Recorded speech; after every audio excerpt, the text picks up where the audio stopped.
সোনা বন্ধুকে ভুলা যায়? কোনোদিন ভুলা যাবে না। গরুজি, আপনাকেও আমরা ভুলবো না আপনার এত সুন্দর গানের জন্য। গরুজির জন্য জুড়ে একটা করতালি দেই। যে মানুষটির জন্য আমরা অধীর আগ্রহ নিয়ে বসে আছি, যে মানুষটি নিজে একটি প্রতিষ্ঠান, নামের আগে পিছিয়ে কিছুই বলার দরকার নেই, শুধু বাউল বললেই হবে। একজন বাউল সম্রাট আছেন, তিনি মাথায় কোনো তাজ পড়েন না, কিন্তু চলে এসেছেন আমাদের মাঝে। আপনারা বুঝতে পারছেন কে? নাম বলেন দেখি কে? আমিরউদ্দিন।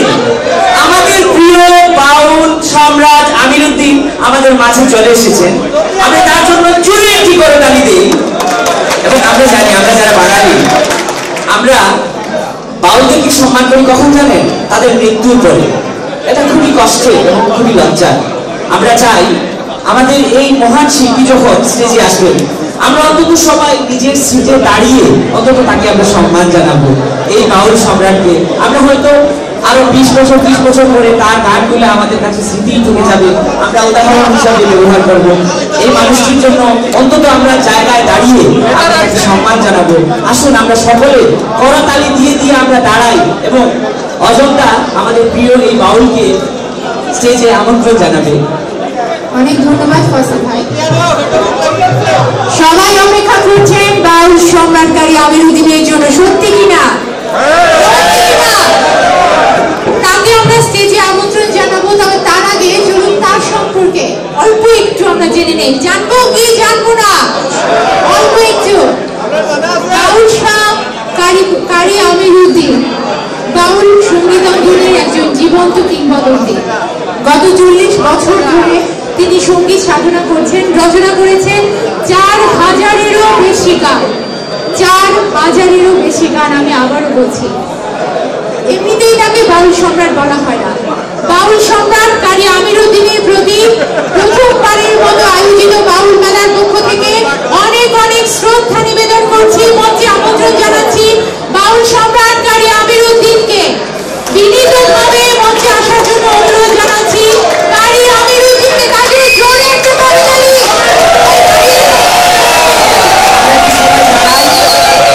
এই মানুষটির জন্য আমরা দাঁড়াবো, সম্মান জানাবো।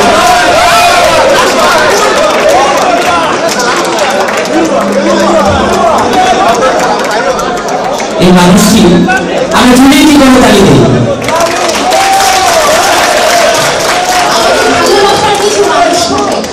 ভালোবাসার কিছু পরিচিতি থাকে, যাদের জন্য তালি দিলে হাত ক্ষয় হয় না, মনে হয় আরো দিতে থাকি, আরো ভালোবাসতে থাকি। অসম্ভব শ্রদ্ধা এবং ভালোবাসা নিবেদন করছি বাউল সম্রাট কারী আমিরউদ্দিনের প্রতি। আরো একটা করতালি। ধন্যবাদ, আপনারা বসুন। অসংখ্য ধন্যবাদ আপনাদেরকে। আমাদের বাংলাদেশে যখন ক্যাসেট শিল্পে প্রকাশ ঘটে, এই বাউল সম্রাটের মাধ্যমে আমরা বাউল গান প্রায় যত বেশি ক্যাসেট ছিল ওই 60-এর দশক 70-এর দশকে বাউল সম্রাট কারী আমিরউদ্দিনের করা। তো আমরা আরেকটু জানি তার সম্পর্কে। জনাব কারী আমিরউদ্দিন যখন প্রথম মালজুড়া করেন, ধর্মপাশার বাউল বারিক মিয়ার সাথে তিনি প্রথম মালজুড়া গান করেন। আমরা ওই বারিক মিয়ার জন্য একটা তালি দিই। ওই মানুষদের সাথে যদি তিনি মালজুড়া না করতেন, হয়তো তিনি এখানে আসতে নাও পারতেন। ওই মানুষটিকেও আমরা শ্রদ্ধার সাথে স্মরণ করছি। তো আমরা তার কথা শুনবো, তার গান শুনবো।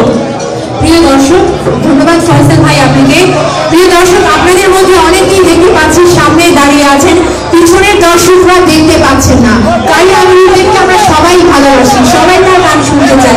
আপনারা দয়া করে আপনাদের আসন গ্রহণ করুন, অথবা এমন জায়গায় সামনে এসে বসে পড়তে পারেন ছবি তুলতে হলে। আপনারা প্লিজ মাঝখানে দাঁড়িয়ে থাকবেন না। আমি পেছনের দর্শক যারা দাঁড়িয়ে আছেন, প্রিয় দর্শক, আপনারা কেউ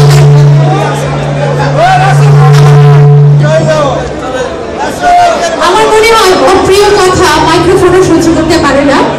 যদিও ওর প্রিয়, তারপরেও দর্শকদেরকে বলবো আপনারা দয়া করে আপনাদের আসনে বসে পড়বেন। আমরা কারী আমিরউদ্দিন সাহেবের গান শুনবো, তবে গান শোনার আগে কারী আমিরউদ্দিনের প্রতি শুভেচ্ছার সম্মাননা প্রদান করবেন আমাদের কয়েকজন সম্মানিত ব্যক্তিবর্গ। প্রথমেই মঞ্চে এসে আমি বিনীতভাবে অনুরোধ জানাবো বাউল মেলার অর্গানাইজার জনাব রশিদ আহমেদ, আলী সাইদ এবং সুমন খানকে।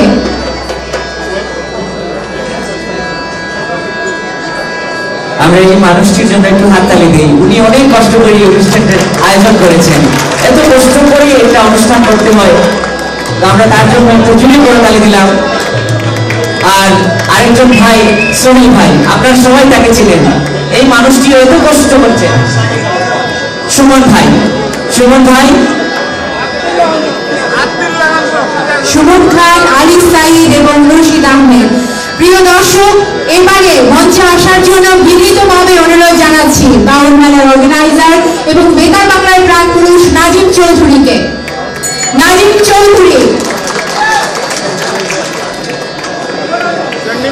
চৌধুরী যতক্ষণে স্টেজে চলে আসেন ততক্ষণে আমরা মঞ্চে আসার জন্য অনুরোধ জানাবো। আমি অনুরোধ জানাচ্ছি আরেকজন মানুষ পর্দার আড়ালে থেকে এই অনুষ্ঠানের জন্য কাজ করেছেন এবং তার চ্যানেলকে বিলিয়ে দিয়েছেন এবং এই অনুষ্ঠানের মিডিয়া পার্টনার করেছেন। আপনারা বুঝতেই পারছেন, এটিএন বাংলার সম্মানিত সিইও হাফিজ ভাইকে মঞ্চে আসার জন্য অনুরোধ জানাচ্ছি। হাফিজ ভাই। দর্শক মন্ডলী, এটিএন বাংলার সিইও হাফিজ ভাই